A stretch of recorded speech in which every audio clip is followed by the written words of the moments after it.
کہ اللہ میاں کہتے ہیں حلال کیا گیا تمہارے میں روزے کی حالت میں اپنی وائفز کے پاس جانا، کیونکہ یہ پہلے آرڈر نہیں تھا، احکامات نہیں تھے، تو مغرب کی نماز کے بعد الاؤ ہے۔ اب اس کے بعد آپ کو 8واں آرڈر نظر آتا ہے، اور مت مباشرت کرو ان سے جب تم معتکف ہو، یعنی جب تم اعتکاف کی حالت میں ہو، 187 جو ہے آیت ہے۔ اس کے بعد آپ کو ایک نیا آرڈر نظر آتا ہے 9، اور نہ کھاؤ تم ایک دوسرے کا مال آپس میں ناحق۔ اس سے آگے چلتے ہیں، آپ کو آرڈر نمبر 10 نظر آتا ہے جہاد کا، یہ بھی 2 ایئر آف ہجرہ کا ہے، اور موسٹلی کہا جاتا ہے سورہ غزوہ بدر کے موقع پہ ہے، 190 آیت نمبر ہے۔ اور لڑو اللہ کی راہ میں ان لوگوں سے جو لڑتے ہیں تم سے، اور نہ زیادتی کرو، بے شک اللہ پسند نہیں کرتا زیادتی کرنے والوں کو۔ یہ ساری جہاد کی آیات ہیں، 190 سے سٹارٹ ہو جاتی ہیں۔ آگے آپ آتے ہیں، آپ کے پاس یہاں پہ زکوٰۃ کے آرڈرز ہیں 195 آیت میں۔ پھر یہ 7 نمبر ایڈوائس ہے، اور خود کو اپنے ہاتھوں سے ہلاکت میں نہ ڈالو اور احسان کا طریقہ اختیار کرو، بے شک اللہ محبوب رکھتا ہے اچھے کام کرنے والوں کو۔ آپ کے پاس حج کا آرڈر آتا ہے، آرڈر نمبر 11 اس پارے میں، بے شک پورا کرو حج اور عمرہ اللہ کے لیے، ٹھیک ہے۔ یہاں پہ اللہ تعالیٰ نے قربانی کا، حج کا یہ آرڈرز آتے ہیں۔ یہ 196 سے سٹارٹ ہو کے 200 آیت تک یہ آپ کے پاس حج کی آیات ہیں۔ اس کے بعد آپ کے پاس ایک انتہائی امپورٹنٹ ایڈوائس آتی ہے کہ کچھ لوگ ایسے ہیں جو یہ کرتے ہیں، دعا کرتے ہیں کہ اے ہمارے رب ہمیں دے دے اسی دنیا میں سب کچھ، اور نہیں ہے ایسے شخص کے لیے آخرت میں کوئی حصہ۔ اور اللہ تعالیٰ اگلی آیت میں فرماتے ہیں کچھ ایسے ہیں جو کہتے ہیں ہمارے رب عطا فرما ہمیں اس دنیا میں بھی اچھائی اور بھلائی، اور آخرت میں بھی، اور ہمیں بچا لے آگ کے عذاب سے۔ یہی لوگ ہیں کہ ان کے لیے حصہ ان کی کمائی کا اللہ بہت جلد حساب چکانے والا ہے۔ یہ ہم دعا پڑھتے بھی ہیں، ربنا آتنا فی الدنیا حسنۃ وفی الآخرۃ حسنۃ وقنا عذاب النار، ٹھیک ہے جی۔ اس کے بعد آپ نیچے چلتے ہیں، آپ کو آرڈر نمبر 12 نظر آتا ہے۔ یہاں پہ ایام تشریق جو حج کے اندر 11، 12 اور 13 کی دن ہم نے ذی الحجہ میں کے مہینے میں ہم نے رکنا ہوتا ہے حج کے بعد، اس میں اللہ تعالیٰ نے فرمایا کہ وہ 3 دن ایکسٹرا، یہ اس کے آرڈرز ہیں۔ آپ آگے آ جاتے ہیں، آپ کے پاس ایک ایڈوائس اور آتی ہے 9 نمبر ایڈوائس، اللہ نہیں پسند کرتا فساد کو۔ پھر آپ کو ایک آرڈر اور نظر آتا ہے، اے ایمان والو داخل ہو جاؤ اسلام میں پورے کے پورے، اور نہ چلو شیطان کے نقش قدم پر، بے شک وہ تمہارا کھلا دشمن ہے، عدو مبین۔ آپ آگے چلتے ہیں، آپ کو یہاں پہ دوبارہ سے بنی اسرائیل کا ذکر آ جاتا ہے کہ اللہ تعالیٰ نے انہیں کھلی کھلی نشانیاں دے کے بھیجا تھا۔ اس سے آ جاتے ہیں آپ آگے، یہاں پہ دوبارہ سے جہاد کا ذکر ہوا ہے، 216 آیت ہے کہ فرض کیا گیا تم پہ جنگ کرنا، چاہے وہ تمہیں ناگوار ہی ہو۔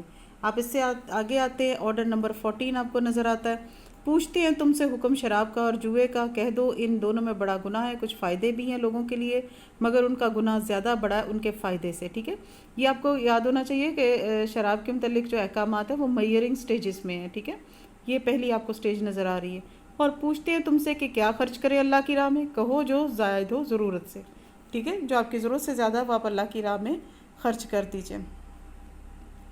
اب ہم آگے چلتے ہیں، آپ کو ایک اور آرڈر نظر آتا ہے یہاں پہ بالکل اینڈ میں، اور نہ نکاح کرنا تم مشرک عورتوں سے، اللہ تعالیٰ نے یہ آرڈر یہاں پہ فرما دیا ہے، 221 آیت ہے سورہ بقرہ کی۔ آرڈر نمبر 16 آپ کو یہاں پہ نظر آتا ہے، پوچھتے ہیں تم سے حیض کے بارے میں، کہہ دو کہ وہ گندگی ہے، سو تم عورتوں سے الگ رہو۔ اس کے بعد آپ آگے آ جاتے ہیں، آپ کو قسم کے متعلق بتایا جاتا ہے 224 کہ اللہ تعالیٰ مواخذہ نہیں کرتا جو آپ ویسے قسم کھاتے، لیکن جو آپ صحیح سیریس ہیں وہاں پہ اللہ آپ سے مواخذہ کرتا ہے۔ سو قسم کے لیے آپ کو بہت دھیان رکھنا چاہیے۔ آرڈر نمبر 17 ہے کہ جو اور آدمی قسم کھا لیتے ہیں اپنی عورتوں کے پاس نہ جانے کی، تو ان کے پاس 4 مہینے کی مہلت ہے اگر وہ رجوع کر لیں۔ اس کے بعد آپ کو آرڈر نمبر 18 نظر آتا ہے، 227 آیت ہے، طلاق یافتہ عورتوں کے لیے کہ وہ اپنے آپ کو 3 حیض تک روک کے رکھیں، اس کے بعد وہ آزاد ہو جاتی۔ یہ آپ کو طلاق کے آرڈرز دوبارہ 19 نظر آتے ہیں، 229 سے لے کے 232 تک آرڈرز ہیں کہ طلاق 2 بار ہے، پھر یا تو روک لیا جائے اچھے طریقے سے یا رخصت کر دیا جائے بھلے طریقے سے، اور نہیں ہے جائز تمہارے لیے یہ کہ واپس لو تم اس میں سے جو دے چکے ہو انہیں۔ یہ یہاں سے 229 آیت سے 232 آیت تک یہ سارے آپ کے پاس طلاق کے احکامات ہیں جو آپ اس کو پڑھ سکتے ہیں۔ اس کے بعد ہم آگے چلتے ہیں، آپ کو آرڈر نمبر 20 نظر آتا ہے، اور مائیں دودھ پلائیں اپنے بچوں کو 2 سال پورے، ٹھیک ہے جی۔ یہ آپ کے پاس 233 آیت آپ کو نظر آتی ہے، یہ سارے اسی کے رضاعت کے آرڈرز ہیں۔ پھر 21 آرڈرز ہیں، اور جو لوگ تم میں سے مر جائیں وہ چھوڑ جائیں بیویوں کو تو روکے رکھیں وہ اپنے نکاح کو، وہ اپنے آپ کو نکاح سے 4 مہینے 10 دن، یعنی اگر ہسبینڈ کی ڈیتھ ہو جاتی ہے تو عورت کی عدت 4 مہینے 10 دن ہے، ٹھیک ہے، یہ آپ کو آرڈر ملتا ہے۔ اس کے بعد آپ کو 22 آرڈر یہاں نظر آتا ہے، نہیں ہے کچھ گناہ تم پر اگر طلاق دے دو تم عورتوں کو قبل اس کے کہ چھوا ہو تم نے انہیں یا مقرر کیا ان کا مہر، تو اگر یہ دونوں صورتیں نہ ہوں تو اور کچھ نہ کچھ ضرور دو انہیں جو خوشحال ہو وہ اپنے مقدور کے مطابق، اور جو تنگ دست وہ اپنے مقدور کے مطابق۔ آپ کو بار بار نظر آتا ہے کہ عورت کو بہت عزت دی جاتی ہے۔ آرڈر 23 آپ کو نظر آتا ہے، طلاق دو تم عورتوں کو اس سے پہلے کہ ہاتھ لگاؤ جب مقرر کر چکے ہو مہر، اور اس کا آدھا مہر جو ہے وہ بخش دیں وہ عورتیں، یا چھوڑ دیں اپنے حق میں وہ جس کے ساتھ ہاتھ میں ہے عقد نکاح۔ اسی سے نیچے آپ آتے ہیں، آپ کے پاس ایک انتہائی امپورٹنٹ ایڈوائس آتی ہے کہ اللہ تعالیٰ نے فرمایا حفاظت کرو سب نمازوں کی، بالخصوص بیچ والی نماز یعنی عصر کی نماز کی۔ پھر اللہ تعالیٰ فرماتے ہیں پھر اگر تم خوف کی حالت میں ہو تو پیدل چلتے ہوئے یا سوار نماز ادا کرو، ٹھیک ہے جی۔ اس کے بعد ہے یہ ایک آرڈر تھے، ابھی ہم اس پہ منسوخ وغیرہ کی ہم بحث میں نہیں جا رہے، میں صرف پڑھ رہی ہوں کہ اس میں آرڈر کیا ہے کہ اگر انسان آپ کی ڈیتھ ہو جائے تو وصیت ہے، لازم ہے کہ وصیت کرے اپنی بیویوں کے لیے نان نفقہ 1 برس تک، ٹھیک ہے۔ اس کے بعد آپ آگے آ جاتے ہیں، آپ کو یہاں پہ نظر آتا ہے پہلی سٹوری آپ کے ساتھ شیئر ہو رہی ہے کہ اللہ تعالیٰ نے فرمایا کیا نہیں دیکھا تم نے ان لوگوں کو جو نکلے تھے اپنے گھروں سے اور وہ تھے ہزاروں کی تعداد میں موت کے ڈر سے، تو اللہ نے حکم دیا مر جاؤ، پھر ان کو زندہ کیا، بے شک اللہ بڑا ہی فضل کرنے والا ہے۔ یہ سٹوری ہم بعد میں ڈسکس کریں گے، کہتے ہیں حضرت حزقیل کی دعا پہ یہ لوگ زندہ ہو گئے تھے۔ امپورٹنٹ ایڈوائس ہے، وہ کون ہے جو قرض دے اللہ کو قرض حسنہ تاکہ اللہ اسے بڑھا چڑھا کے پیش کرے۔